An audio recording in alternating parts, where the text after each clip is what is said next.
Hello friends, welcome back. मेरी जो 1 करोड़ की जर्नी है फाइनेंशियल फ्रीडम की, उसमें ये 10वां वीडियो है। 6,19,000 तक मेरा NPS अकाउंट पहुंच चुका है और मेरा म्यूचुअल फंड अकाउंट ये 25 मार्च का आज की तारीख है और ये अमाउंट पहुंच चुका है 5,87,988 पे। और इसी के साथ जो कुछ स्टॉक्स में मैंने डायरेक्टली इन्वेस्ट कर रखे हैं वो अमाउंट पहुँच चुका है 86,662 पर। इस प्रकार टोटल सेविंग होती है 6,19,250 NPS के, 5,87,000 म्यूचुअल फंड के और बाकी स्टॉक में है अपने 86,662 डायरेक्टली इन्वेस्टेड। टोटल अमाउंट 12,93,000 ये बन चुका है, ऑलमोस्ट 12,94,000 बन चुका है। अब देखते हैं हम क्या करने वाले हैं। आगे मैं 50,000 की SIP करने वाला हूँ। ये देखते हैं, कैलकुलेटर मैंने खोल लिया है। 12,94,000 करंट हमारा लमसम अमाउंट है। 50,000 मंथली में SIP करने वाला हूँ। करंटली मेरी सैलरी 65,000 है, तो 15,000 में मैं बाकी सब खर्चा करता हूँ और 50,000 इन्वेस्ट करता हूँ। 15% एक्सपेक्टेड रिटर्न मैं मान के चल रहा हूँ। इन्वेस्टमेंट ड्यूरेशन में 6 साल रखूँगा। अभी 2024 चल रहा है, 6 साल बाद यानी 2030 में मैं रिटायरमेंट ले लूँगा।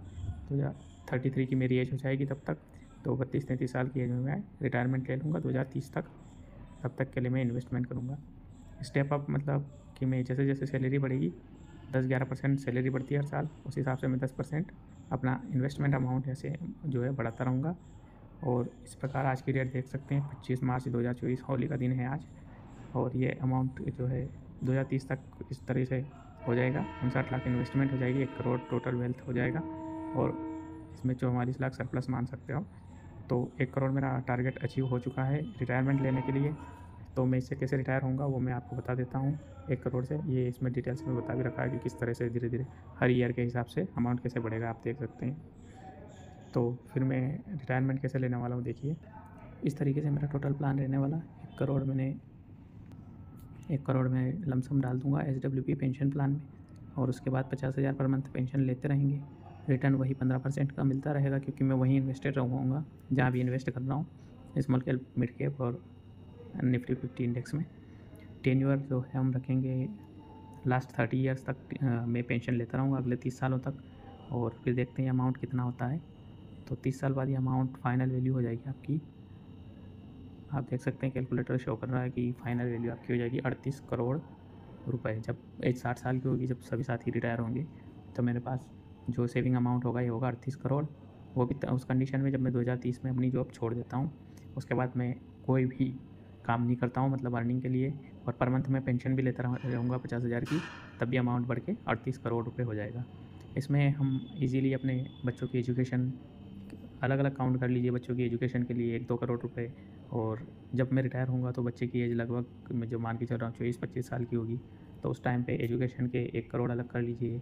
और जो है मैरिज के लिए तो 1-2 करोड़ मैरिज के लिए कर लीजिए। बच्चों को घर दिला दीजिए नया 2 करोड़ का। फिर भी अमाउंट इतना बचता है कि आज की वैल्यूएशन के हिसाब से भी आपके पास 10-12 करोड़ रुपए होंगे उस टाइम पे।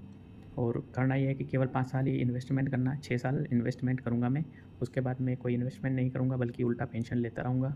कोई काम करना होगा तो करेंगे, शौक़ से करेंगे, पैसे के लिए नहीं करेंगे, और फुल लाइफ एंजॉय करेंगे।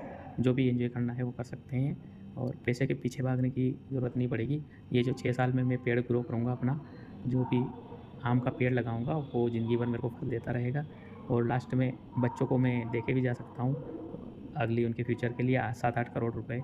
मतलब 1 करोड़ शादी में, 1 करोड़ एजुकेशन में, ऐसे करके 1 करोड़ 2 करोड़ का घर बना दिया। ऐसे करके भी 7-8 करोड़ बचेंगे अगर वो इन्वेस्टेड ही रखते हैं, तो बच्चों को भी 7-8 लाख रुपए महीना मिलता रहेगा घर बैठे। उसके अलावा वो जो करना चाहे वो कर सकते हैं, मेरी तरफ से पूरी फ्रीडम रहेगी। मतलब पैसे के लिए उनको फोर्सफुली कोई काम नहीं करना पड़ेगा, जो शौक होगा उस तरीके से काम कर सकते हैं, क्रिएटिविटी दिखा सकते हैं अपनी। और ये अमाउंट कितना होता है इसका शायद आपको आइडिया नहीं है, तो मैं बता देता हूँ कि 38 करोड़ है, जो आज की वैल्यू के हिसाब से भी 10-12 करोड़ होगा। तो आप समझ सकते हैं कि 10-12 करोड़ का मतलब ये होगा कि आप अच्छे से अच्छा घर 1-2 करोड़ में आप ले सकते हैं। और अगर ज़मीन के हिसाब से देखें तो अभी जो फार्म लैंड है, खेती की ज़मीन है, उसकी रेट 5-6 लाख रुपए बीघा चल रही है। उसी हिसाब से आप 10 करोड़ में कैलकुलेट कर सकते हैं आप कितनी ले सकते हैं। 1 करोड़ में आप 20 बीघा ज़मीन ले सकते हैं, तो अराउंड 10 करोड़ में आप 200 बीघा ज़मीन ले सकते हैं। ये सिर्फ 6 साल इन्वेस्टिंग का पावर है। एक सैलरी से, एक जॉब से, एक नॉर्मल सी जॉब से, जैसे जो आपके आस-पास खूब सारे लोग कर रहे होंगे, कोई बड़ी बात नहीं है। 50-60 हज़ार की जॉब खूब लाखों लोग कर रहे हैं। पर सही फाइनेंशियल नॉलेज हो तो वो आपको बहुत ज़्यादा सक्सेस दिला सकता है। और गाइडेंस के लिए मुझसे जुड़े रहिए। मैं अपना खुद का पोर्टफोलियो भी रिव्यू करता रहूँगा, देता रहूँगा, आपका पोर्टफोलियो भी रिव्यू करता रहूँगा। आपका कोई डाउट है तो पूछते रहिए और मैं उसके हिसाब से आपको गाइडेंस देता रहूँगा और ये जर्नी चलती रहेगी। 2030 में मिलते हैं। कितना ये अमाउंट होता है, आपके साथ मैं रेगुलर